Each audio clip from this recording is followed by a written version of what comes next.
Good morning, everyone. Nice to see you. Nice to see some new faces in the building. I have to remember who to welcome.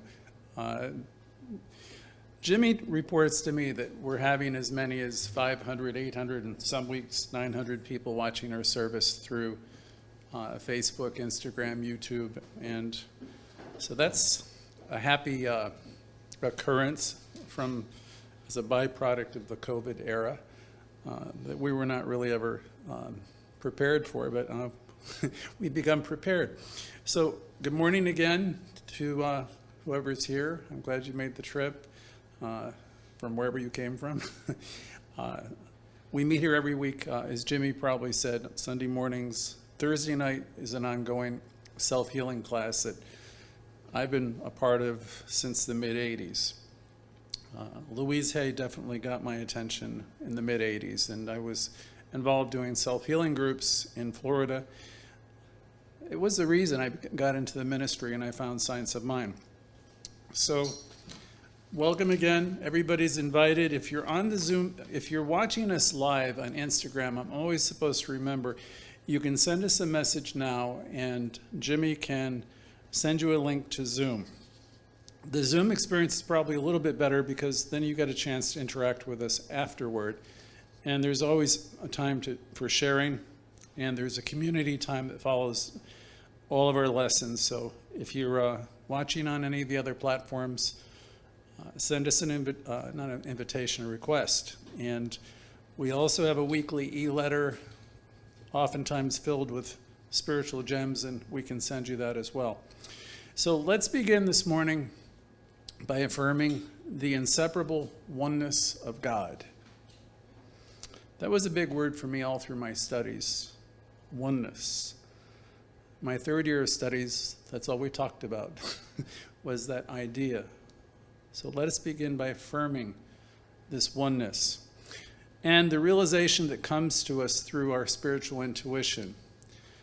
The realization that you and I can reproduce the divine perfection in our body, in our emotions, and in our external affairs.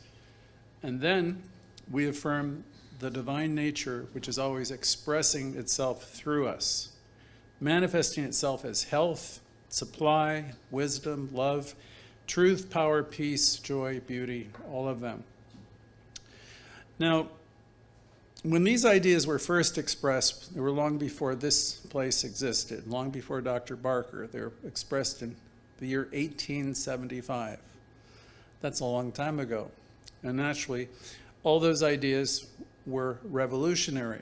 The idea that life is expressing itself through us, manifesting itself through us. Because the old way of thinking is it was all happening above and elsewhere. So a long time ago, the New Thought movement had this revolutionary idea that everything happens through us in our consciousness. That goes back to 1875 again. That's when the entire Western world as we know it believed that man was born in sin. They were born in sin in order to sin. And mankind was very good at it. So all these religions were built around the idea that we're sinners and we must be saved and all of that stuff. Today we think of sin as missing the mark. Okay, I've made some mistakes. There's nothing inherently bad or evil. You know, we're all evolving in consciousness. And some of us are pretty good at being off track. So, but it isn't that anyone is bad inherently, intrinsically. In this teaching, we have much to be grateful for. In the early days of New Thought, we were looked upon most likely in theological circles as heretics because we affirmed that we were spiritual beings and that we were not created in some simple matter full of sin and all of that stuff. We realized that there's no God figure above us who created us, and we knew from the early days that the divine nature expressing itself through us, we realized that this whole thing was not outside of us, that we were actually very much a part of it. It manifests itself through us as health again, supply, wisdom, everything that's in my life that's good comes to me by means of my consciousness. And that would be true for all of us. And I invite you to know that. And from the beginning, we realize that we exist as great potential. And we've been affirming this now for some 159 years, and we will continue to do so as long as this place exists. Barker wrote years ago, this is not an unusual statement because much of the theology of the old traditions have totally failed. Places of worship, in case you haven't noticed, throughout Europe and the United States and all over the world, are dying out to a large extent. Whatever is left of these organizations have taken out the worst of what they have taught because the people have been fleeing and these places have been closing. So even the Catholic Church that I grew up with, everything that was a mortal sin and everything that was going to send me to hell and all that stuff has changed a lot. I mean, I could give you all the examples, I'll spare you. But trust me, it's changed, it's evolved. So whatever is left of any of these older faiths have changed over time. When I was a kid, everything was ex cathedra or cathedra. It was like from the throne of Peter. It was bound in heaven and hell and everywhere else. It's unfortunate that that's what was happening in these faiths, but it was. But New Thought's been free of all of that. We've come this far.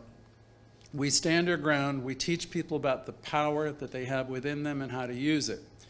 And we're helping a lot of people to reevaluate themselves.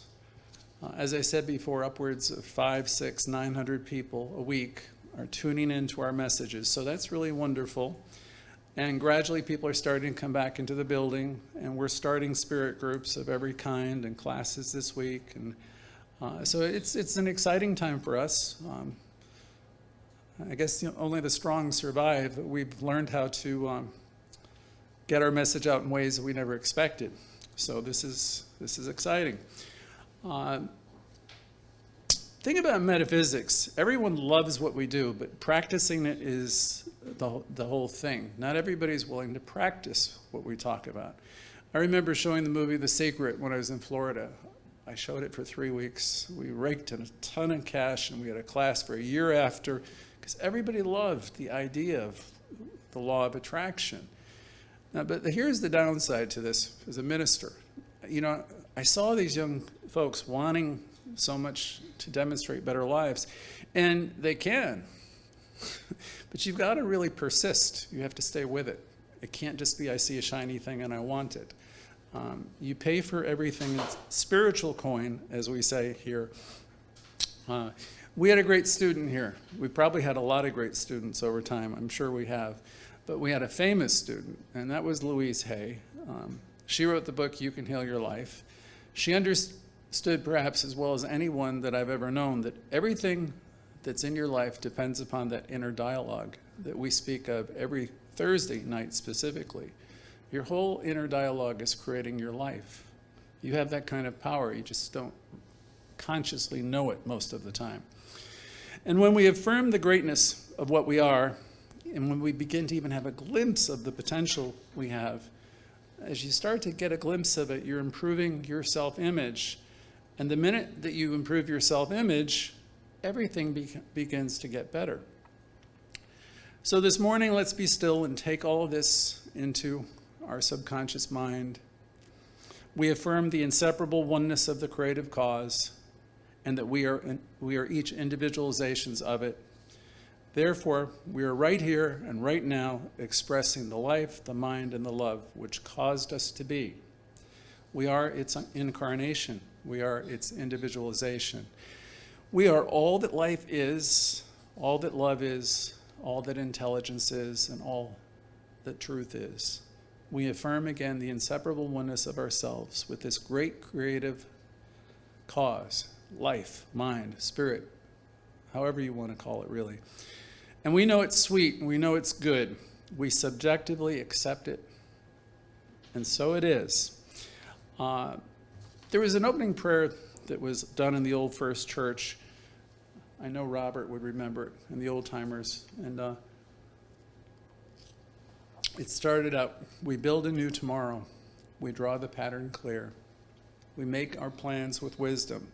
Our minds are ever here, conscious, present. Our consciousness is here in this moment where everything is possible, this moment where you're free to start again if you drop the stuff that you carried with you from yesterday. Everything is here. Remember Ram Dass's famous book, Be Here Now. If you can do that, that's the trick. If you can drop it all at the door, and start again. So we can build a new tomorrow when we're clear of the past and when we can envision the way and be focused on what's here and what's possible. We do have the power at our disposal. Our thinking makes our future. Our actions pave the way. We build a new tomorrow on patterns formed today. I'm speaking today using one of Dr. Barker's great talks. I spent a couple days communing with him, and that's an experience for me.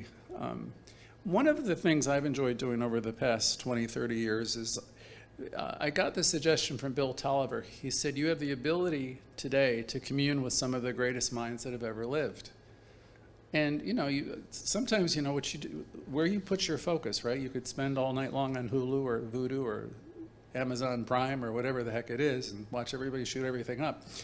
And that's entertaining. But you also have the ability to commune with great thinkers and great thoughts.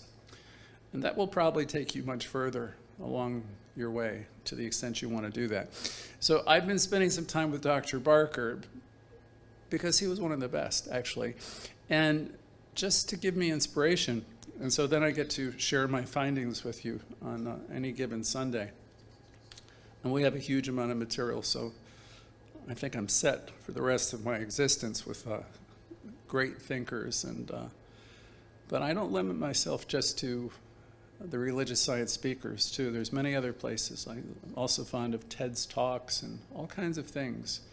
Commune with great thoughts, and you'll lift yourself up.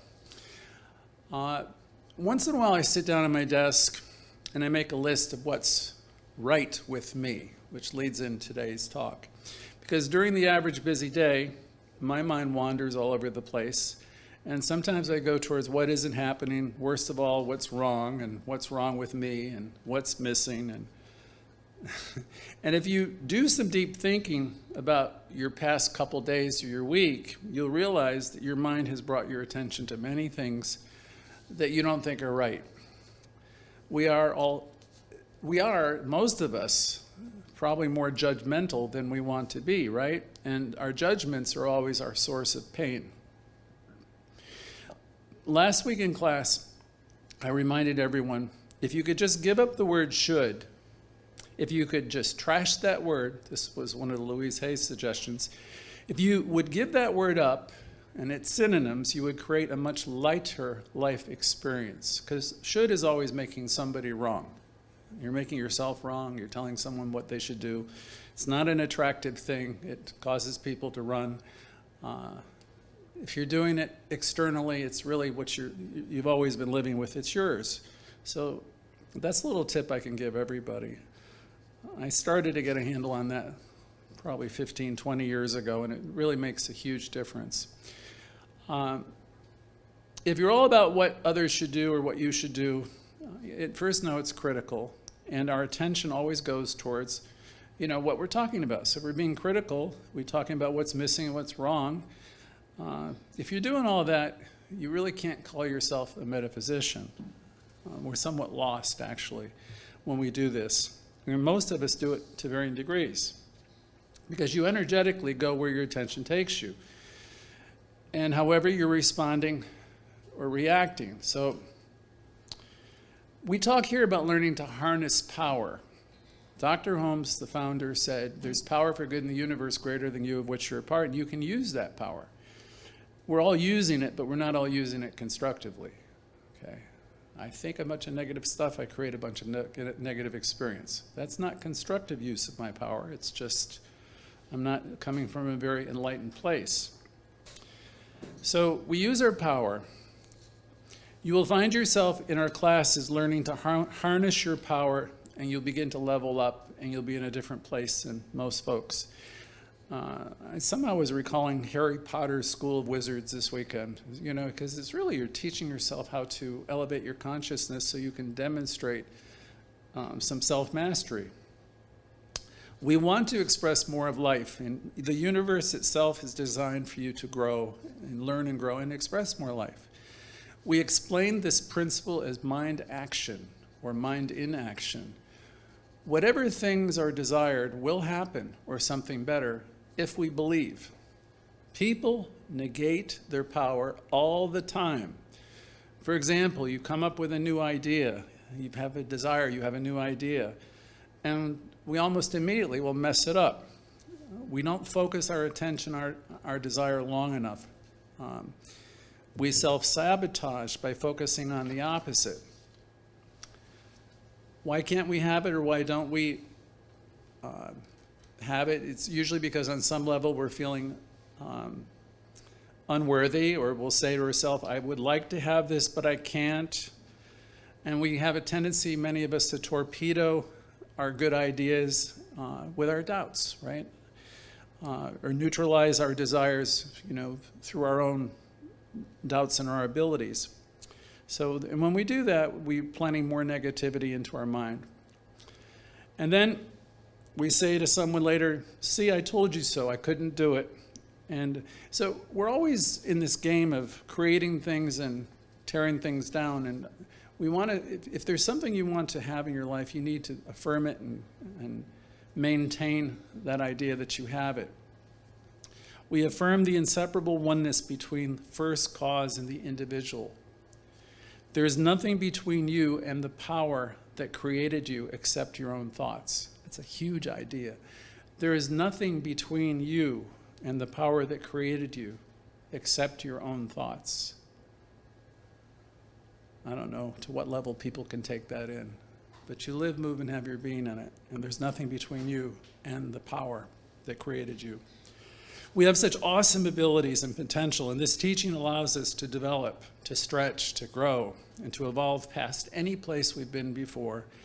So one of the first principles is to be very, very aware that you have control over where you place your attention. If you are shooting all over and you're being critical all over the place, you're stepping out of your power. You are living in judgment. The universe really wants us all to expand. There's like this divine conspiracy for us to grow and evolve, because the universe is always expanding, right? The universe wants us to expand, stretch, and grow. We all in some ways want things to go our way. Briefly, I'd like us to take a minute to think about this is a trick. Briefly, I'd like you to take a minute and think about what's wrong with you, what's missing. What do you think in your life is wrong with you, or what do you think is missing in any area of your life? You got your list? I'm sure some of you do have a list of what you think is wrong with you or what's missing. If any of you fell for my question, then I must ask you the next question. Well, why did you accept all this stuff? Why did you accept any of it? Why did I accept being in a bad relationship? Why did I accept being in a terrible job? Why did I accept any of these things? I don't need this, right? Well, if you've fallen for it, and if you went there and you have a notion that there's something wrong with your life, you have a lot of good company, because many or most of the world have subconsciously accepted a whole bunch of stuff. They brought in a whole bunch of stuff in their life that certainly, we all deserve better. But we bring all that in, and we accept it nonetheless. So we accepted it if we're experiencing it. So let's have a desire then for every good thing that we can have. Let's start there. Let's be in a new moment with a new desire for the right people, the right relationships, the right employment, the right creativity, the right everything. For any and every good thing, let's have a desire for all of that, anything that's possible and all the good that can be possible. Let us have a desire for all of that. So All we have to do is expand our consciousness, which is the hardest thing to do in the world for most people. Expanding our concepts. And you do this through desiring and not negating the desire. Okay, so what does that mean? Life is for you. You know, think of Harry Potter. You have the ability to be the sorcerer, to create it all. And it'll happen unless you do what? Unless you negate it yourself, right? All we have to do is expand our consciousness and our concepts. And you do this through desiring and not negating the desire, as I said. I don't care what you think your limitations are, said Barker. Every one of your limitations can be changed when you have decided to make the change. So you have to do what? Make a decision. Put a demand on consciousness. See, this teaching is really wonderful because I have a lot of friends who think everything's going to happen through meditation. Meditation is wonderful, but this is a much more dynamic process. You're making a decision, you're putting a demand on consciousness, and you'll be amazed before you're halfway through at how life responds to you. The thing about religious science is it's a practice. As you begin to practice, you'll start to see the results. We get comfortable in our ruts, Barker said. We get so comfortable in our little routine and our acceptance of defeat and all the rest, and you start telling yourself, I can't do this, I can't do that, it's too late for me, nobody knows what I've been through, and we get through do all that stuff to ourselves. During the first years of teaching, Dr. Barker spoke of a critic, a friend he had. He said, but his friend was right, and he taught him a few lessons. Barker was always slumping, and his friend was always telling him, straighten up, throw your shoulders back. And Barker said, it took me a great deal of time to stand erect and be corrected. But he said, knowing his friend was sitting in the audience, he said, I desired to make an improvement and make the best possible appearance, and I followed through and I stood tall. And I discovered that it soon became a perfectly natural part of me. And this is just a minor illustration of what he was trying to say that day, but it's an indication that any negative pattern that's in your life can be eliminated. It's entirely up to you to do it.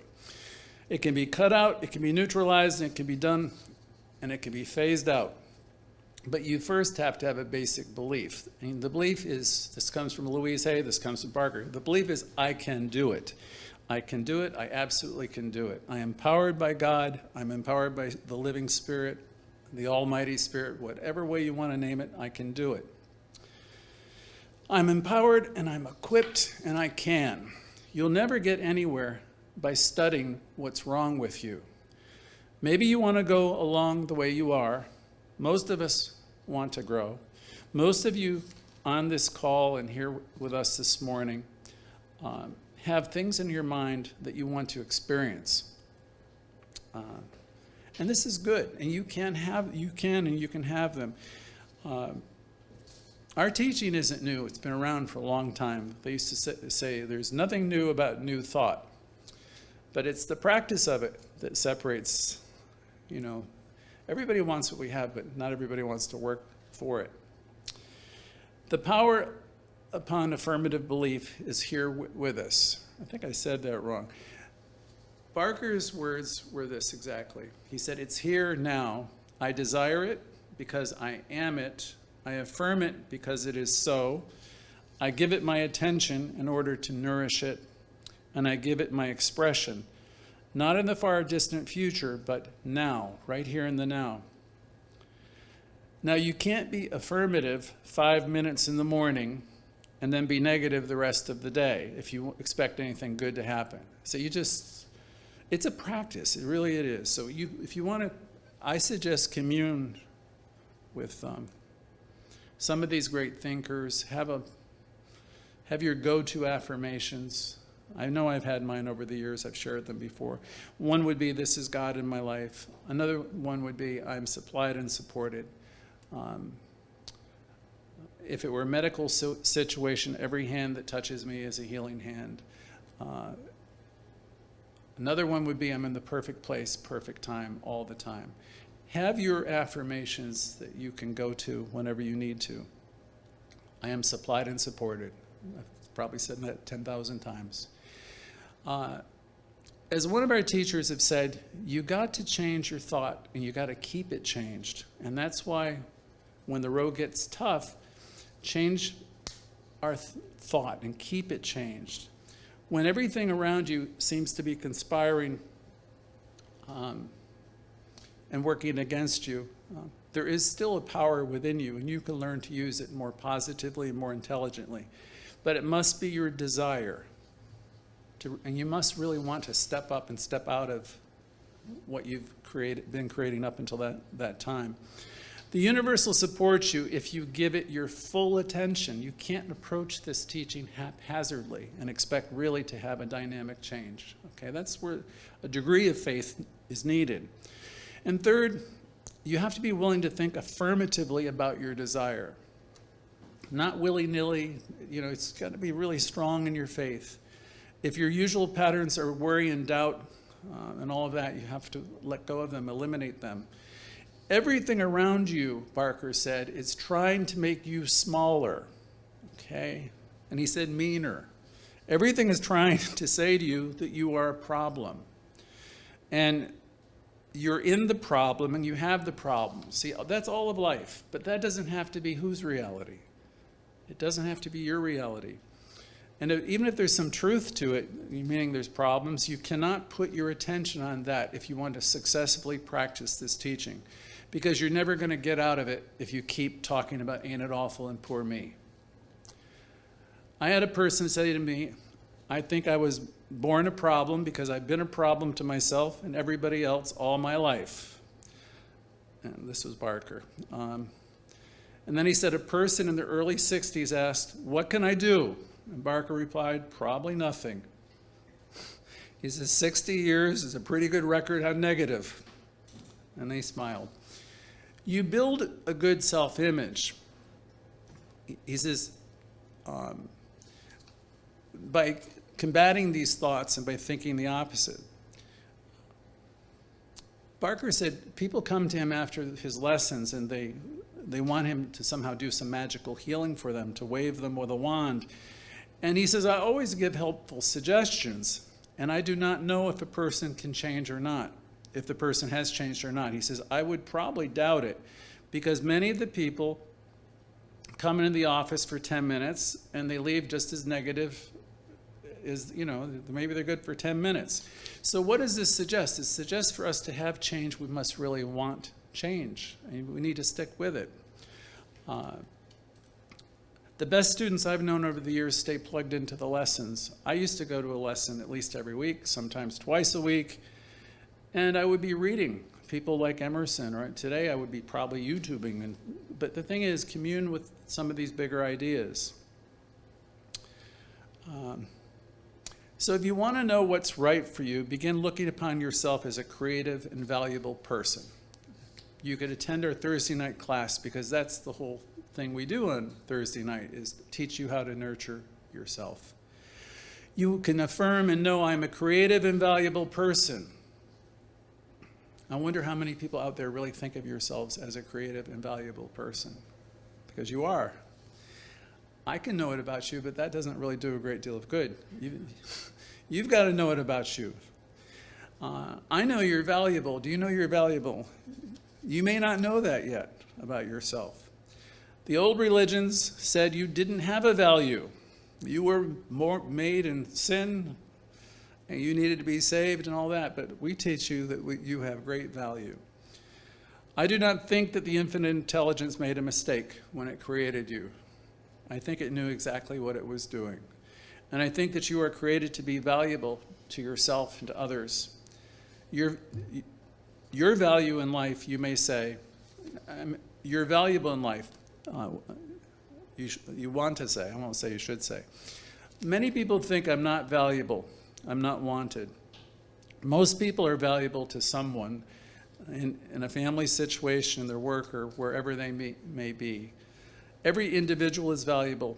You didn't create yourself. I didn't create myself. Here's a line from the Course in Miracles. I am as God created me, in the light, in the love, in the glory. All of us are a part of this one power.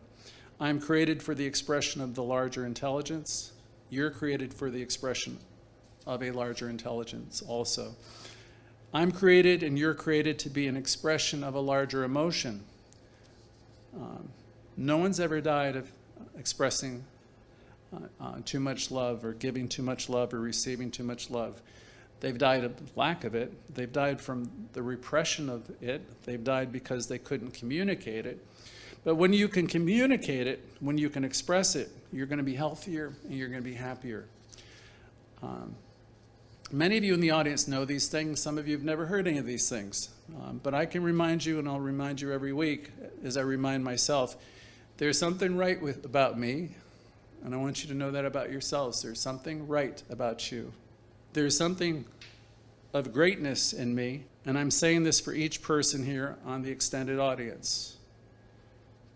There's something of greatness, there is something of goodness, there's something of life and wisdom, and it's all free. It's near to you as your next thought. It's in me as a free gift of life itself. And I have it, and I am it. You have it, and you are it. It's best if you would say this with feeling once or twice a day. I have it, and I am it. You have it, and you are it. Luckily, as a minister, this is Barker saying to his audience that morning, I can do it many times a day. This affirmative motivation that's necessary for success in my field. Many people are successes in the world and total failures within their life. And I don't want to be a failure, do you? But we will be failures unless we see ourselves from a new viewpoint. For I am that which is what I am. I am the greatness of life itself. You don't find people talking like this all the time. They don't even dare think that they're great. Because the world has trained us to degrade ourselves, Barker thought. Thought about that a lot yesterday. The world has trained us to degrade ourselves. Like, I'm not good enough, I'm not good enough, I'm not good enough. If you remember the book, The Four Agreements, where Don Miguel Ruiz talks about the agreements that we had since the time we're children. You know, we come in as these beings of light and wonder, right? And we're just so expressive, we're beaming. And then we start to learn a whole bunch of stuff very quickly. The world has trained us to degrade ourselves. Like when I was a little boy, this is a Barker story, I was told I shouldn't say nice things about myself. It was absolutely psychologically damaging, he thought. And he said, finally I got past that, and I grew up and discovered many things. I found that many things were affirmative and creative, dynamic, wonderful. And his advice to his audience all those years ago is, don't ever, ever degrade yourself. Don't ever apologize for being a member of the human race. And you know, today everybody's apologizing for being born, and they're guilty for their existence and all that stuff. He says, don't do it. Don't go that way. Don't live your life on an apology tour. Don't say you're sorry because you were born or because you exist. My goodness, just the opposite. Tell yourself how wonderful you are and how grateful you are that you are born. He said, unfortunately, I was born, and you're going to have to deal with it. And he says, we have to put up with everybody because we actually know everyone's an incarnation of this one life. And he said, all these other folks have issues. You were born being a light and a wonder. Never apologize for your life. You might have made mistakes. You're in good company. We've all made mistakes. Stop apologizing for your existence. Begin to learn to love yourself. You're a member of the human family. And he said, life made you to be an effective expression of itself. Life empowered and equipped each of us and all of us. Please stop being a walking apology. Extend the love to yourself that many of you can more easily give to others. And stop blaming other people. Stop blaming. Stop criticizing yourself. Stop projecting. All that stuff. Each of us have the capacity to do great things. Look at your life, look at your situation, look at the past, the present, and your probable future, and ask a question. When an all-intelligent God and an all-intelligent cause created me, what did that power create me for? Did it create me for all this drama and pain? I think you all would shake your head no. It couldn't be for all the pain. Then what was it? Because Barker thought we used the left-handed principle instead of the right-handed principle. He said we believed that the world told us, you might recall from the 4 agreements, we believed that we've been no good and there's something wrong with us for most of our lives. We didn't believe what the great mystics and sages and saints have told us throughout history. We didn't believe that behold are only the sons of God. That's all that there is. You walk the streets of New York, behold are the sons of God. That's all there is. We didn't believe that. We believe the opposite, and the whole world confirmed it to us. Because they believed that we experienced all this confusion, and we're in judgment, and it's confirmed everywhere. So we fall back on that statement. We'll say, I do the best I can. And I say that a lot here too. But Barker challenges that. He says it might be true metaphysically that everybody's doing the best they can.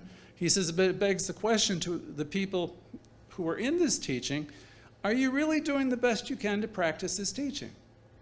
Are you really doing the best you can to see the good? Is that your preoccupation? Because if it is, you're going to see the good. That's a practice. It isn't just coming by for a hit. It's a practice. Well, people will rationalize, why they have all these problems, difficulties, saying they don't know what to do. And Barker said, we don't tell people what to do here.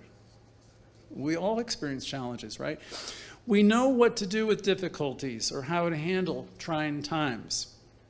We affirm, we treat them out. We have power to get rid of these experiences.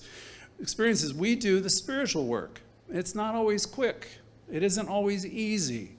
It takes what it takes to come to a deep realization that will clear away whatever it is, if it's a health issue, relationship issue, whatever it is. It's born out of having a realization of who and what you are, neutralizing the false belief so you can clear away whatever it is you're experiencing. But we start the demolition of these experiences as they show up in our mind. We do our work in mind. We're always working with consciousness. The negatives will turn into positives. My experience personally is everything that has happened is here to lift me to a higher place, without exception. Our teaching is wonderful because we can actually direct the use of law consciously. Most people really are unaware how they're tearing themselves down with their own inner dialogue and the agreements they've made of a lifetime. And it starts in the cradle, probably, or shortly thereafter. We start getting good, we start getting that list of don't do this, when we're very young, don't do that.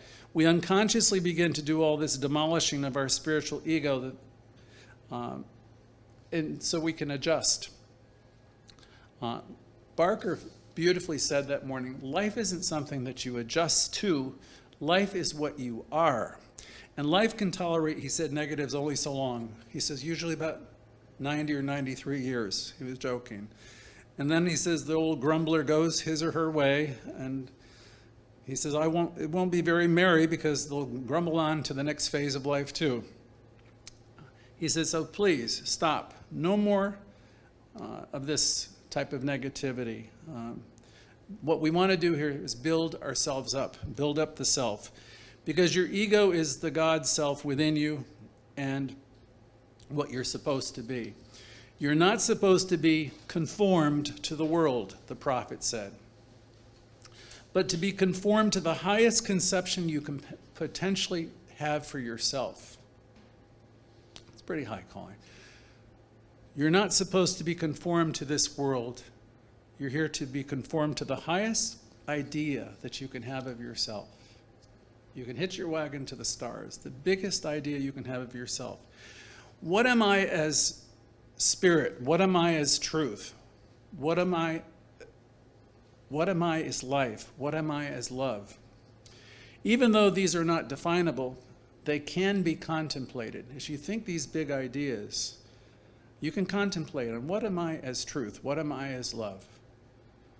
They can be experienced to a larger extent the more you contemplate them. They can be a means of expanding your consciousness, because we know the outside too well, the whole world of reaction. And we don't have to have any of that define us. Our experiences don't have to define us. Very few people have made an inner search affirmatively of themselves. Very few really focus on what is right about me. Very few people have spent a lot of time learning to love themselves. I've been on that crusade for some 30 years with the Louise work. It always begins with you, learning to love you, accept and approve of yourself. What's right about you is today's question. What's right about your relationships with people? What's right about your everyday functioning? What's right about you that's creative? What's right about you that's productive? What's right about you that you're projecting into the world? Are you a lifter in the world? Or are you some drag on society? Are you here lifting people up? This is what he called a science of man, the science of what man is as an affirmative, creative individual. And this is what we keep focusing on. We keep pounding away at it because it's the only thing we need to do to change is our state of mind. That's the only thing we ever need to change is what? Our state of mind. That's all we need to do. And you might say, Dr. Barker said in that famous lesson, most of the time I have a pretty good self-image. He said, good, hang on to that if that's the case. He said, watch out for the period, though, where you forget. Watch out for the few minutes when you slip, because we're all backsliders here and there. And horror of all horrors, he said, watch out for self-pity. Watch out when self-pity starts to form. He said it's one of the most negative forces that come into anyone's life, anyone's subconscious mind. Many people cover it up when they're feeling sorry for themselves, but they come back home and when the door is shut, there they are. The facade of the I'm okay drops and the self-pity comes in. Self-pity and self-criticism really are damaging. There was a great man, you'll all know him or heard of him. He was killed in a very unpleasant way as he was walking down a road. And the women of Jerusalem wept and wailed for him. And he turned to them and he said, weep not for me, daughters of Jerusalem. Weep for yourself, because you don't have spiritual understanding. That's what self-pity and weeping and wailing are all about. Using the mind destructively is possible when you're weeping and wailing. Using your emotions destructively. And when we are all over this. We wonder why everything isn't all right when we have not produced anything to make it all right. See, if you want to have things be right, then start using the great law, using your great potential. You want things to be right? You have the power to change, right?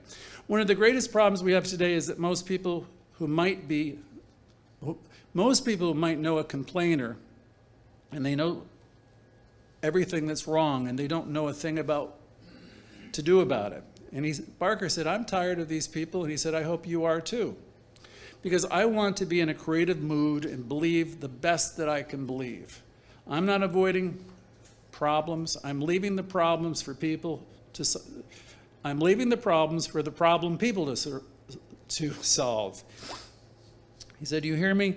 There are daughters of Jerusalem weeping and wailing for me. And he said, all right, we believe in the inseparable union, God and man. Mind in its creation, life in its creation, love in its creation. We believe that every individual is born to be creative and valuable to life. And he sums it up by inviting us to believe for yourself. He said, think along with me and say to yourself, I was born to be creative. I was born to experience the fullness of life. I was born to move through problems, but never stop in any one of them. He said, please don't put your anchors down in your problems. He said, most people do, okay? You stay stuck there. He says, they just drop their anchor in their problems. I will stand, they'll be there for a few days, a month, or longer. He says, when I have a problem, I'll grab a Science of Mind book, I'll grab one of my own books, I'll listen to something to get myself out of it. I read a little. I pull up the anchors. Don't keep talking about your problems. I move through problems. We teach people to move through problems here. We don't teach people to be in denial, but to move through. But I keep my look forward. I keep looking past the problems toward what I know to be true. I keep the desires alive. I keep the desires stimulated. I keep my attention on what I want, and I think about what I want. I keep my attention on the positive, what I'm looking for, and I speak about it. And I do it in a creative voice. And he asked the question, he said, did you know any voice teacher can tell an individual's mood just by the way they speak, the tone of their voice? So he said, let's change the tone of our voice too. Let's act like it. Let's act like the success, be the success, think like we are that, talk like we are. Because what's right about you can do it. And that's the wonderful lesson. In closing, let's know that there's something right and good and great and fine about us, and that we've all spent far too long in our life on the other side of that discussion. Well, let's today be resolved to let go of the negatives, to be on the other side, on the black, on the positive. Know that we were born, I was born, and you were born to express life, to have life, rejoice in life, to be life. To look at life as though you're alive and act as though you're alive. The thing is, though, to know, I am one with the one, and all of life is supporting me. We believe in the inseparable union of this mind and us. We know that I am an individualization of it, and that all of life is supporting us. Now, the good is here forever, and it's holding us in its eternal embrace. And that ends this morning's lesson. Thank you very much.